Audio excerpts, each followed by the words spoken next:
Muy buenos días, hermanos. Dios les bendiga ricamente y gracias por acompañarme en este estudio del día de hoy. Que la paz de Dios sea con todos y bueno, vamos a empezar bastante breve, en breves minutos con el estudio. Mas antes de empezar con el mismo, iniciemos nuestro día con una oración. Oremos. Padre nuestro que está en el cielo, santificado, glorificado sea su nombre. Señor, muchas gracias por la bendición que nos da de poder estar reunidos, que aunque estemos en nuestros hogares, tenemos la oportunidad de compartir como la familia que somos en usted y poder dar gloria y honor en este día, especialmente en este momento que tendremos la enseñanza y luego en el servicio de oración, en el que haremos todo para darle la oración en espíritu y en verdad, de la manera que sabemos que usted merece y que a usted le complace. Es nuestro deseo hacerlo, Señor.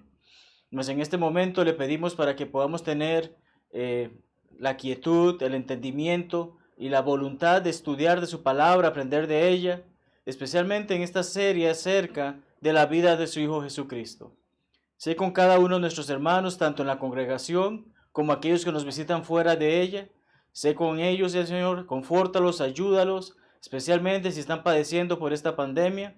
Y sé con cada uno de nosotros, Señor, para que podamos tomar las acciones debidas para cuidar unos de otros y así poder ayudar a que esta pandemia se controle y pronto tener la oportunidad de nuevamente estar juntos unos con otros y vivir la vida cristiana que tanto nos gusta en comunión con nuestros hermanos. Sin más, Señor, todo esto se lo pedimos en el nombre de Cristo Jesús y es en su nombre que oramos. Amén. Pues bien, mis amados hermanos, estamos hablando acerca o estudiando acerca de la vida de Cristo. Hemos dicho cómo esto va a ser un estudio por los siguientes meses hasta que finalice el año, ¿verdad? Entonces, tenemos esta serie de estudios. Recordamos nuestro texto clave, lo encontramos en Juan capítulo 1, versículo 14, que nos habla acerca de cómo el verbo se hizo carne. Aquel verbo fue hecho carne y habitó entre nosotros. Esto hace a Cristo sumamente especial, porque hay muchos movimientos religiosos en este mundo que se basan en la vida de un hombre. Mas Dios se hizo hombre para habitar entre nosotros y enseñarnos acerca de lo que debemos de hacer para adorarle en espíritu y en verdad, para vivir la vida piadosa, la vida santa. Y como dice allí mismo en el pasaje, vimos su gloria. Obviamente Juan fue un hombre que caminó con él, vio su gloria, gloria como la del unigénito, o sea, directamente del Padre, lleno de gracia y de verdad. Nuestra guía de estudio para este trimestre la tenemos en pantalla actualmente y vemos cómo el día de hoy estaremos hablando acerca del tema de la invitación de Jesús. La invitación de Jesús. Así que entremos de lleno con ese tema. ¿Qué involucra una invitación? ¿Qué sabemos lleva en sí una invitación? Una invitación ciertamente, de acuerdo con el idioma español, nos dice que es llamar a alguien, incitar o estimular a alguien, instar cortésmente a alguien para que haga algo. Estamos hablando que Jesús está extendiendo una invitación. Así que Él está llamando, Él está incitando, Él está instándonos a ir y hacer algo en base a lo que Él está proponiendo. De eso estaremos hablando el día de hoy. El texto que estudiaremos es Mateo 11, 20 al 30. Mateo 11, 20 al 30. Pero antes de eso, una pregunta que quizás suene como fuera de tono, pero nos va a ayudar en base a lo que estamos estudiando. ¿Sabes el significado de la palabra sándwich? Realmente la palabra española es emparedado, pero es una de las tantas palabras inglesas que se ha colado en nuestro idioma y en nuestras comunicaciones o conversaciones populares, que incluso la Real Academia ya la agregó y la tiene como sándwich con tilde en la A. Dice que su definición es básicamente el emparedado hecho con 2 rebanadas de pan entre las que se colocan otros alimentos. Emparedado, curiosamente, en el idioma español tiene 2 definiciones. Así que el sándwich en sí es esas 2 piezas de pan que tienen algún tipo de relleno en medio de ellas. Pero curiosamente la palabra emparedado, una de las definiciones en el idioma español es recluso por castigo, penitencia o propia voluntad. Así que podemos decir que alguien que es un prisionero, alguien que está encarcelado, está entre paredes, está emparedado. Curiosamente, también podríamos decir que en estos días de pandemia muchos estamos emparedados dentro de las cuatro paredes de nuestros hogares, ¿verdad? Pero, ¿por qué hago este pequeño paréntesis? Porque precisamente esta hermosa invitación que Jesucristo hace está emparedada, está reclusa entre dos temas que muestran las actitudes de los judíos de ese tiempo para con Jesucristo, para con su mensaje. Precisamente la primera de esas actitudes la encontramos en Mateo 11, 1 al 19, en donde se nos habla acerca de cuál era la reacción, o mejor dicho, el rechazo que el pueblo judío tenía tanto para Juan, el que bautizaba, como para con Jesús. Y luego de nuestra invitación tenemos la actitud en Mateo 12, 1 al 14, sobre la pesada carga que los líderes judíos ponían sobre el pueblo. Entonces, tenemos esta situación. Unos rechazan a Jesucristo, otros oprimen al pueblo. Entre esas dos situaciones, Jesucristo hace saber esta hermosa invitación en medio de ellas. Y no lo sé con respecto a ti, amigo y hermano, pero ciertamente pan es pan. Poner el relleno allí, ese que está, ese emparedado dentro, para mí es lo que realmente le da la sazón a esa hamburguesa o a ese emparedado, o incluso a ese hot dog. Eso que está en medio es lo que realmente vale para mí. El pan puede ser de cualquier tipo. Y en este tipo de situaciones vemos, hay dos situaciones, dos actitudes de los judíos, pero lo que es de peso para nuestro estudio precisamente, eso que realmente nos llena, nos conforta, está en medio. Y es la invitación de nuestro Señor Jesucristo. El contexto nos muestra la actitud que tenían quienes se oponían a que Jesucristo, o mejor dicho, a que Jesús es el Cristo. Vamos a ver esta lección en tres secciones. Vamos a estar viendo cómo estas personas ni respetaban ni consideraban que efectivamente Jesús, era la representación de Dios en la tierra en ese momento. Ellos no validaban eso, ellos no consideraban eso, pero vamos a ver tres secciones. Primero, la gran expectativa que Dios tiene para con el pueblo judío. La segunda, vamos a ver acerca de la gran revelación que Jesucristo hace a este pueblo judío. Y finalmente, veremos esa gran invitación en los últimos tres versículos. Así que empecemos primeramente con versículos 20 al 24. Esos 5 versículos vamos a leerlos y entonces explorar al respecto. Entonces comenzó a reconvenir a las ciudades en las cuales había hecho muchos de sus milagros, porque no se habían arrepentido, diciendo: ay de ti, Corazín, ay de ti, Betsaida, porque si en Tiro y en Sidón se hubieran hecho los milagros que han sido hechos en vosotras, tiempo ha que se hubieran arrepentido en cilicio y en ceniza. Por tanto os digo que en el día del juicio será más tolerable el castigo para Tiro y para Sidón que para vosotras. Y tú, Capernaum, que eres levantada hasta el cielo, hasta el Hades serás abatida. Porque si en Sodoma se hubieran hecho los milagros que han sido hechos en ti, habría permanecido hasta el día de hoy. Por tanto os digo que en el día del juicio será más tolerable el castigo para la tierra de Sodoma que para ti. Mensaje muy fuerte, ¿verdad? Muchas cosas se está diciendo Jesucristo aquí que golpean fuertemente a estas tres ciudades. Y quizás recuerdes que anteriormente estudiamos, cuando hablamos acerca del fin de los tiempos, una lección que hablamos acerca de si habrá grados de recompensa o castigo en el infierno. Bueno, recompensa en el cielo, castigo en el infierno. Hablamos sobre este texto y estudiamos sobre él, pero veámoslo desde este punto de vista de la gran expectativa. ¿Qué fue lo que causó que Jesús dijera estas cosas a estas ciudades? Lo leemos en el versículo 20, ¿verdad? Dice que fue por su falta de arrepentimiento. ¿Falta de arrepentimiento basada en qué? En que Él hizo muchos milagros, hizo muchas señales frente a ellos. Dice la palabra reconvenir, y sé que no es una palabra que utilicemos muy seguido.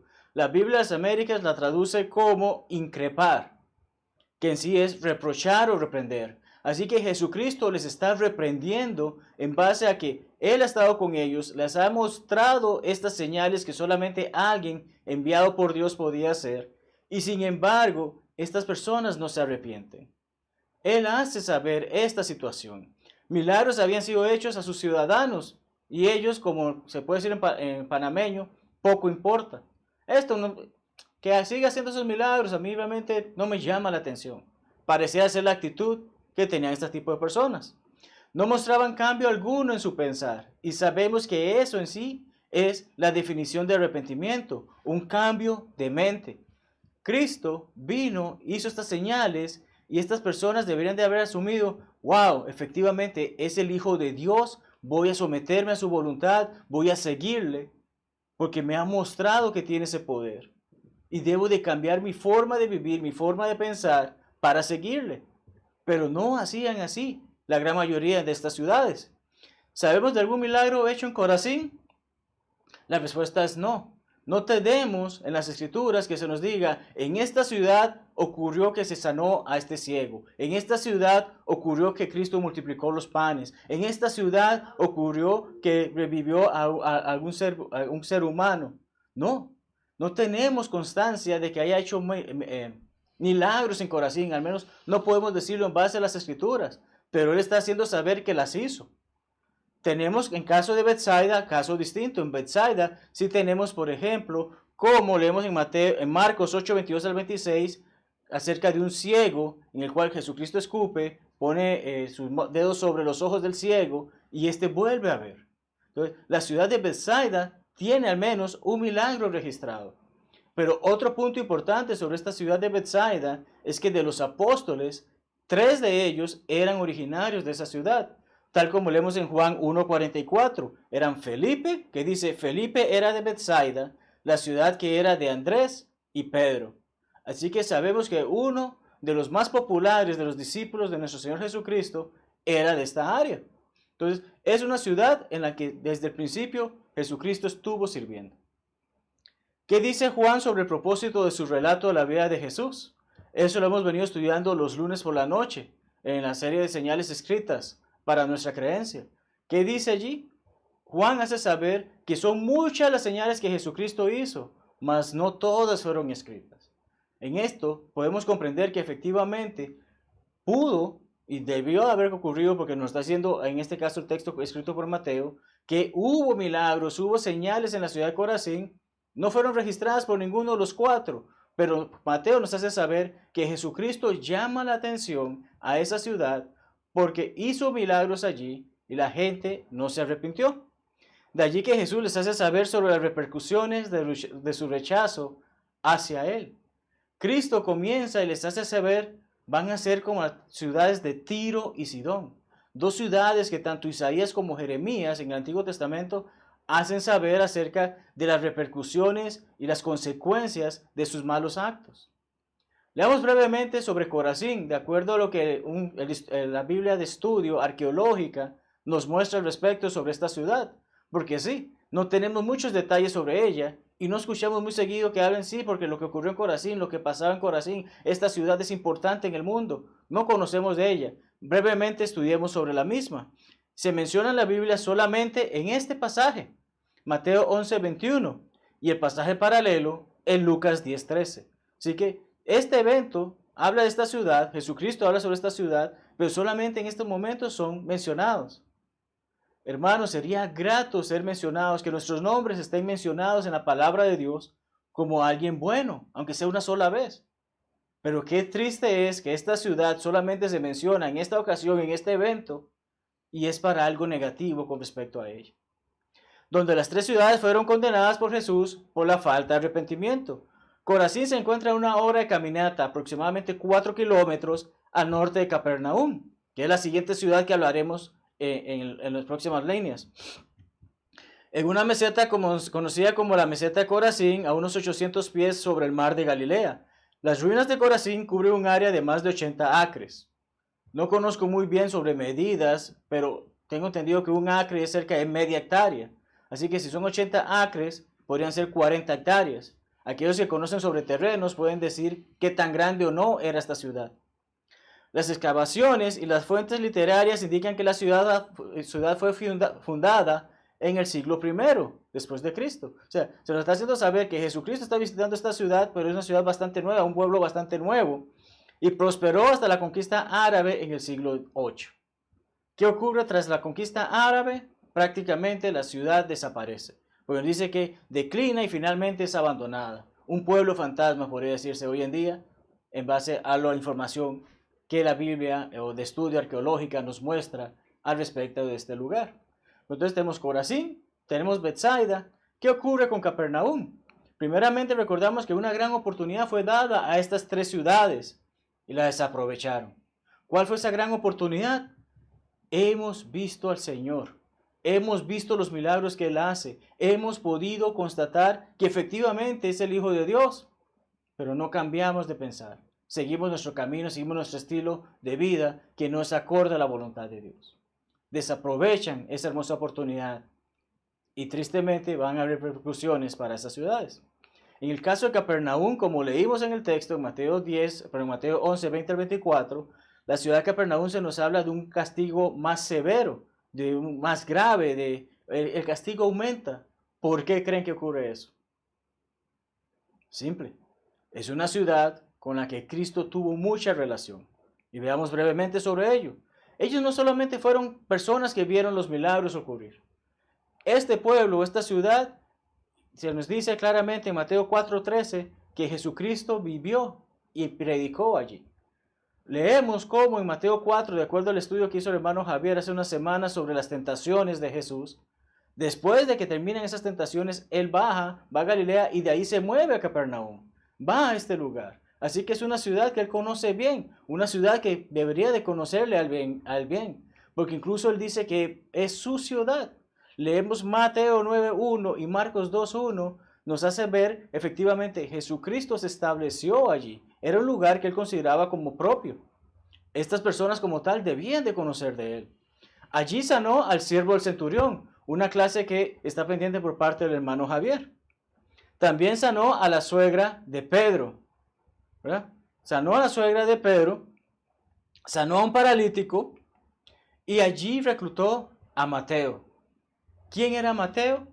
Recaudador de impuestos. ¿Cómo lo veían los judíos? Como alguien despreciable, porque trabajaba para los romanos recaudando impuestos, quitándole riquezas a los judíos para dárselas a los romanos, de acuerdo a lo que ellos consideraban. Pero ¿qué ocurre en esta situación? ¿Quién es ese hombre? ¿Quién es Mateo? El mismo que fue inspirado para escribir todo lo que estamos leyendo y estudiando en esta mañana. Así que vemos, salió cosas buenas de esa ciudad, mas no todos fueron así. Y de allí que Él hace este llamado y hace saber cómo es el castigo difícil que van a llevar. Porque ¿a quién le gusta que se le compare con Sodoma?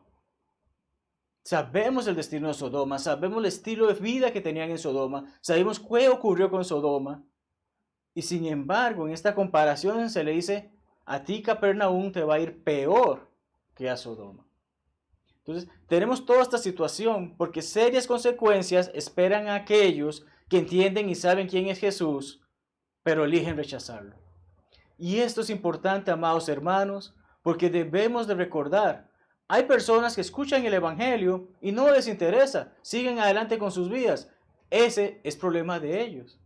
Pero es más grave la situación cuando una persona escucha el Evangelio, comprende lo que es, le obedece, es bautizado por el perdón de sus pecados y entonces, poco tiempo después, decide apartarse, decide dejar la fe, decide volver a las cosas pecaminosas.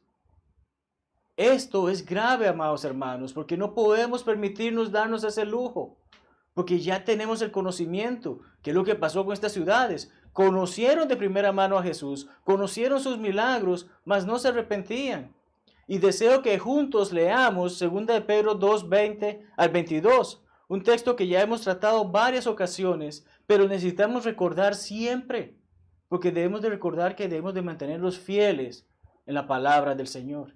2 de Pedro 2:20 al 22 dice, ciertamente si habiéndose ellos escapado de las contaminaciones del mundo. ¿Comprendes eso, amado hermano? El mundo nos contamina, nos daña, nos pudre. Por el conocimiento del Señor y Salvador Jesucristo, o sea, conocimos a Jesucristo y sabemos Él es el Salvador. Él nos quita, Él nos limpia de esa contaminación. Enredándose otra vez en ella son vencidos. Yo me siento muy fuerte para seguir en el mundo. No, debo de batallar contra el mundo, debo de ir en contra del mundo, porque si vuelvo a él, muy probablemente seré vencido. Su postrero estado viene a ser peor que el primero. Antes no conocías, antes eras ignorante de la palabra de Dios. Ahora la conoces, sabes lo que es y has tomado una decisión para servirle a Él. Ahí está ese compromiso. Y ese compromiso no es como un contrato de trabajo que se puede liquidar. Dios sabe que tú le aceptaste a Él y ahora le estás rechazando. Esta parte es dolorosa y es triste porque puede ser destruido como Tiro, como Sidón, como Sodoma. Pero les ha acontecido, volverse atrás del santo mandamiento que les fue dado, seguir fieles hasta la muerte. Pero les ha acontecido lo del verdadero proverbio: el perro vuelve a su vómito y la puerca lavada a revolcarse en el cieno. Vemos que son animales, se actúan como animales. Tristemente, hay personas que quieren actuar como animales, porque conociendo lo que es bueno, deciden volver a lo malo. Si un animal tuviese la conciencia que tiene el ser humano, no haría esas cosas que hace. Entonces, es importante comprender el peso de esa gran expectativa que Dios tiene, porque recordamos que el mismo Pedro nos hace saber que Dios no quiere que nadie perezca, que nadie se pierda, sino que venga al arrepentimiento, que venga y entonces obedezca el Evangelio, conozca la palabra de Dios, se someta a ella y viva de acuerdo a ella. Hoy necesitamos que Jesucristo venga a hacer milagros, porque todo así ha sido revelado en su palabra. Siguiente sección, leamos versículos 25 al 27. 25 al 27 dice, Mateo 11, en aquel tiempo respondiendo Jesús, después de todo lo que le ocurrió, en aquel tiempo respondiendo Jesús dijo, te alabo, Padre, Señor del cielo y de la tierra, porque escondiste estas cosas de los sabios y de los entendidos y las revelaste a los niños. Sí, Padre, porque así te agradó. Todas las cosas me fueron entregadas por mi Padre y nadie conoce al Hijo sino el Padre, ni al Padre conoce alguno sino el Hijo, y aquel a quien el Hijo lo quiera revelar. Vemos que hay una gran revelación en esta sección del pasaje. Nos hace saber cosas interesantísimas, porque después de que reprende, después de que reconviene a estas tres ciudades, a pesar de que los suyos le rechazan, Él lo que hace es, voy a dar gloria, voy a dar alabanza al Padre. No cualquier Padre, sino al Señor de los cielos y de la tierra. Jesucristo hace saber, hay que seguir adelante. Estas ciudades se quieren perder, ese es su problema. Ya les he hablado, les he mostrado, ese es su problema. Pero hay oportunidad aún. Hay oportunidad a través de esta revelación que está siendo dada. ¿Por qué? Porque ¿a quiénes esconde estas cosas? El pasaje que dice, a los sabios y entendidos. ¿Y a quiénes les son reveladas estas cosas? A los niños. Los hermanos de Gospel Advocate, que son los que generaron la guía de estudio que nos ayuda mucho en estas lecciones que estamos haciendo, escriben lo siguiente sobre este pasaje. Jesús expresó su gratitud a Dios porque Dios se había revelado a través de las proezas que hizo Jesús en las ciudades costeras. Dios está mostrando su poder a través de su Hijo en base a estos milagros que Jesucristo hizo. Cualquiera que fuera lo suficientemente humilde como para arrepentirse y volverse a Jesús podía ver y comprender la verdad del Evangelio. Esto aplica para esas personas en esas ciudades, en ese tiempo, como para nosotros hoy en día. Toda persona tiene la oportunidad de ser humilde y reconocer efectivamente Jesucristo es el Hijo de Dios. Debo de arrepentirme y volver a Dios y comprender así la verdad de las buenas nuevas del Evangelio. Aquellos que mantuvieron su autosuficiencia y continuaron siendo orgullosos y arrogantes, nunca estuvieron dispuestos a convertirse en discípulos de Jesús. Y usualmente, ¿quiénes son ellos? Las autoridades judías, como leímos en ese sándwich, en ese emparedado del que hablábamos al inicio. Debido a que así agradó a Dios, no forzar la fe en ninguna persona, Dios no te está forzando a que le obedezcas. Dios te está dando la información que necesitas saber para que tomes esa decisión si deseas seguirle a Él o seguir al mundo. Dios no fuerza a nadie a obedecerle. Él ocultó la actualidad de lo que Jesús hizo en ciudades como Corazín, Betsaida y Capernaum a aquellos que eran sabios en sus propios ojos.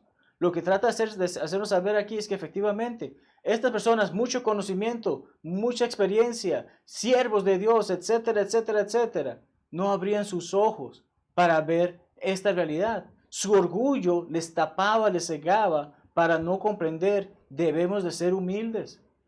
Las autoridades judías descartaban esa posición. Para ellos era inferior ser humilde. Pero Él las reveló a los niños. Aquellos que no tenían acceso a tanta información, aquellos que no tenían acceso a tanta forma de vanagloria. El pueblo veía los milagros y veía, efectivamente, este es el Hijo de Dios.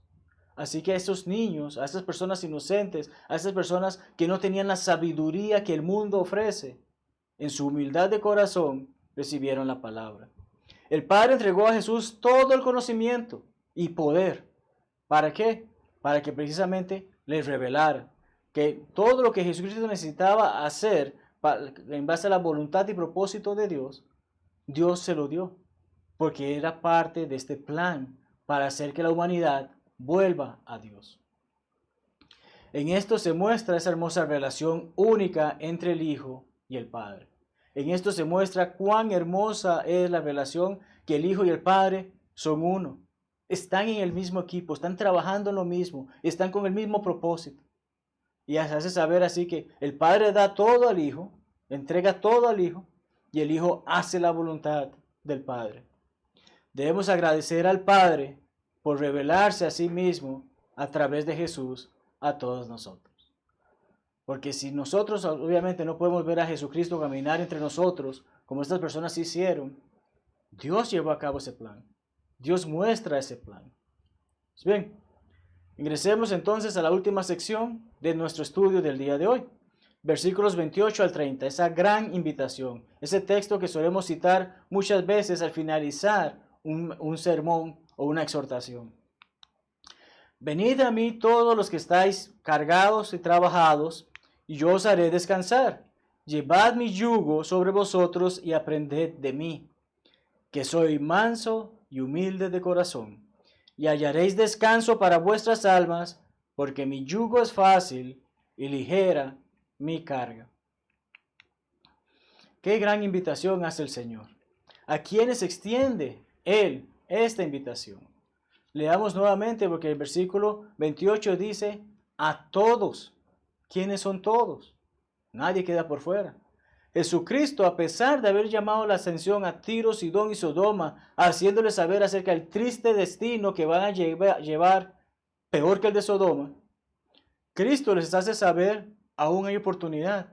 Les estoy revelando esto, como acabamos de leer, y ahora quiero invitarlos a que si están trabajados y cargados, porque precisamente los líderes israelitas, los líderes de judíos, ponían una carga muy grande sobre estas personas. ¿Qué hacían ellos, los escribas y fariseos? Leamos Mateo 23, 3 y 4. Mateo 23, 3 y 4 dice, así que todo lo que os digan que guardéis, guardadlo y hacedlo. Jesucristo le dice al pueblo, los fariseos y escribas les dicen que hagan estas cosas. Bueno, háganlas, hagan conforme a sus obras, mas no hagáis conforme a sus obras, porque dicen y no hacen. Ya hemos estudiado este texto en ocasiones anteriores. Jesucristo hace saber, lo que están diciendo estos hombres es correcto. Tristemente no lo hacen. Así que como ellos hacen otras cosas, no hagan esas otras cosas, sino hagan estas cosas que les han dicho y son buenas. Pero ¿qué sigue más adelante en el pasaje? Dice, porque atan cargas pesadas y difíciles de llevar y las ponen sobre los hombros de los hombres, pero ellos ni con un dedo quieren moverlas. ¿Estás viendo la gravedad del asunto? Yo digo que hagan esto, yo les digo que hagan esta cosa, pero les estoy diciendo más cosas de la cuenta, les estoy viendo unas cargas demasiado elevadas que ni siquiera Dios mismo les ha dado. ¿Por qué? Porque se han convertido en una religión de tradiciones de hombres en lugar de la enseñanza o doctrina dada por Dios, el mandato por Dios. Entonces, tenemos esta situación. Cristo hace saber, ustedes están trabajados, están cargados. Entiendo, Cristo sabe muy bien el corazón de los hombres, la situación que está ocurriendo en ese tiempo. Y les hace saber, sé que todos están cargados y trabajados, están agotados, mas yo les ofrezco descanso. ¿Puedes ver la diferencia entre esto? Él habla acerca de un yugo. Cuando hablamos de yugo, ¿qué pensamos actualmente? Aquellos que viven en el campo o aquellos que han crecido en el campo o aquellos que tienen conocimiento de la vida en el campo, quizás reconozcan un yugo como esa pieza o estructura de madera que se pone sobre los lomos de algunas bestias. Usualmente las que conozco es de los bueyes. ¿Y qué es lo que hace esa pieza de madera? Mantiene a los bueyes unidos, arrastrando, jalando al mismo tiempo aquello a lo que se les ha asignado. Recuerdo de niño haber visto eso en un molino de azúcar, y no sé si es el término correcto, pero recuerdo ver cómo esos dos animales, con la fortaleza que tenían, movían una pieza grande que daba vuelta para triturar la caña de azúcar. Entonces, comprendemos que hay unión en esta situación, pero también hay un sometimiento, hay una especie de esclavitud. Y Jesucristo está haciendo hacer saber que hay un yugo que Él da, pero no es nada en comparación con el yugo que estaban sufriendo estas personas. Y es que entre los israelitas, entre los judíos, el yugo conllevaba la idea de sumisión a una ocupación u obligación, esclavitud y dificultades. Entonces, Jesucristo le está haciendo saber, mi yugo es fácil, pueden sobrellevarlo. Ya, ellos les dan esta oportunidad, les dan esta situación que es una carga pesada para ustedes. Yo les estoy dando una oportunidad de que encuentren descanso porque mi yugo es más fácil de llevar que ese que estos hombres le están poniendo a través de tantas cargas. Mientras que los líderes judíos, como leímos, no querían mover un dedo, Jesucristo lo que está haciendo saber, ustedes van a ser la otra bestia, perdón por la forma de expresarme, ustedes van a ser la otra parte de mi yugo. Van a estar conmigo en este yugo, yo no los estoy dejando solos, yo no estoy quedándome viéndolos sin mover un dedo. Yo voy con ustedes. Ese es el tipo de yugo que Jesucristo está ofreciendo. Él está en Él y Él quiere que nosotros estemos en Él. Le hace saber esto a estas ciudades, dándoles esa nueva oportunidad de que hay una gran invitación. Jesús promete un descanso y carga ligera que ciertamente solo Él puede ofrecer. Nadie en esta tierra puede ofrecerte entrar al cielo. Nadie, por más predicador, por más erudito de la palabra de Dios, sacerdote, cura, papa, cuanto denominación o nombre tengan para un hombre de fe, nadie puede ofrecerte lo que Jesucristo puede ofrecerte. Y es que aunque estemos trabajados y cargados en esta vida, sabemos que es temporal, sabemos que van a haber muchas situaciones, pero Jesucristo nos refresca, nos da reposo, nos da descanso y nos acompaña a llevar esa carga. Es lo que Él está haciéndole saber a través de esta hermosa invitación. Y sabemos que la carga de Jesucristo no es pesada. El mismo escritor nos hace saber, el discípulo amado, Juan, nos hace saber en su primera carta acerca de esto. Leamos juntos 1 Juan 5, 3 al 4. 1 Juan 5, 3 al 4 dice, pues este es el amor a Dios, que guardemos sus mandamientos. Sus mandamientos no son gravosos, no son una carga, no son algo de peso, son buenos. Dios nos ha enseñado cosas que debemos de hacer que son buenas. No nos está poniendo una carga que nos cause algún malestar, no nos está poniendo una carga que nos vaya a condenar. Nos está enseñando cómo podemos vivir de acuerdo a Él y esto no es una carga pesada, no es gravosa. Todo lo que es nacido de Dios vence al mundo. Y esta es la victoria que ha vencido al mundo, nuestra fe. ¿Cómo culminamos entonces con esta lección, amados hermanos? ¿Cómo culminamos acerca de esta hermosa invitación, de ese relleno, de ese recluso del emparedado, acerca de cómo Jesucristo enseña esas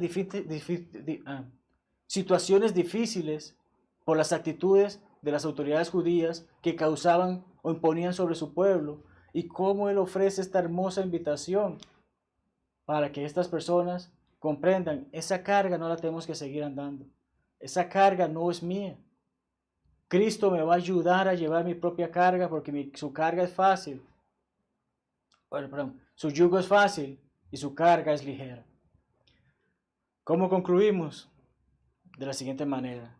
Solamente tú, amado amigo, amado hermano, puedes elegir. Nadie más puede hacerlo por ti. Estas personas vieron milagros de Jesucristo, vivieron con Él, caminaron con Él, mas tuvieron la oportunidad de decidir, ¿me arrepiento o no me arrepiento? Hoy puedes seguir a cuanta denominación existe en este mundo, iglesias hechas por el hombre. Puedes tomar la decisión de seguir una religión hecha por el hombre, someterse a sus duras cargas y a sus duras dificultades. Puedes someterte a todo eso y tristemente serás condenado. Porque precisamente en estas denominaciones, en estos grupos religiosos, pueden decir Señor, Señor, pero no hacen la voluntad del Padre. Y estos no conocerán el reino del cielo. Pero puedes vivir una relación con el compasivo Señor. Jesucristo te está ofreciendo ayudarte con la carga. Jesucristo te está haciendo saber, Él es manso, Él es humilde, Él tiene estas cualidades y desea trabajar contigo y por ti. Hoy puedes buscar del compasivo Señor. Ofrece una paz que sobrepasa todo entendimiento, tal como vemos en Filipenses 4.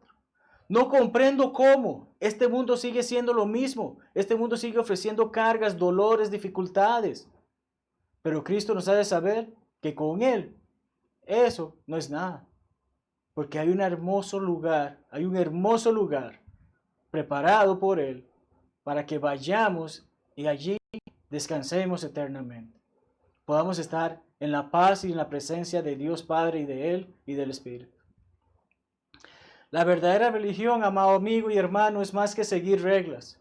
Sí, la palabra de Dios, el Nuevo Testamento es nuestra ley, es lo que nos lleva a vivir la vida piadosa.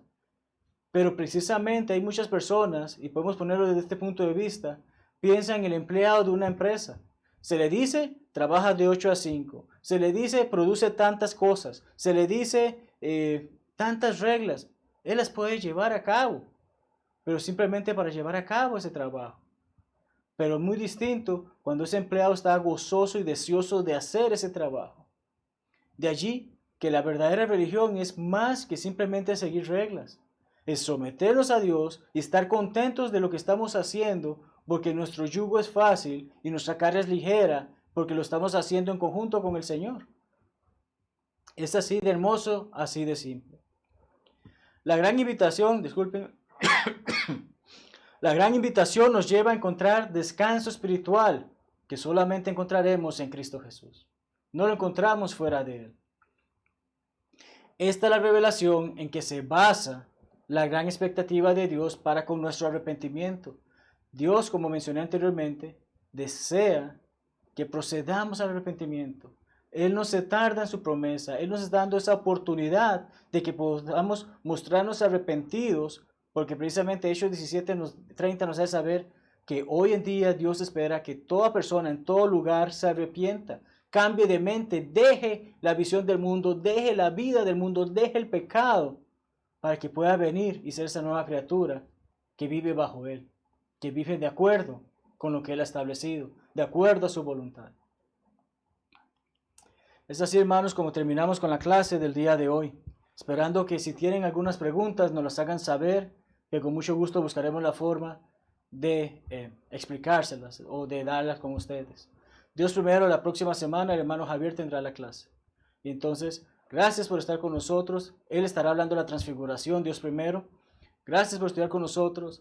Y aquel que no es cristiano, aquel que no ha obedecido el Evangelio, sepa que precisamente la invitación que hacemos es porque el Maestro la ha hecho como acabamos de leer. Él nos desea que vivas en un mundo y que vivas perdido luego de Él. Él desea que vengas a Él, trabajes junto con Él y puedas gozarte de que cuando ese gran día venga, estarás con Él para siempre en ese hermoso lugar que preparó para nuestro descanso. Que la paz y el amor de Dios sea con todos nosotros, y Dios primero nos vemos en unos minutos para nuestro servicio de oración. Este es el día de encontrar la paz, no tardes más, ven al Salvador. Este es el día de encontrar la paz.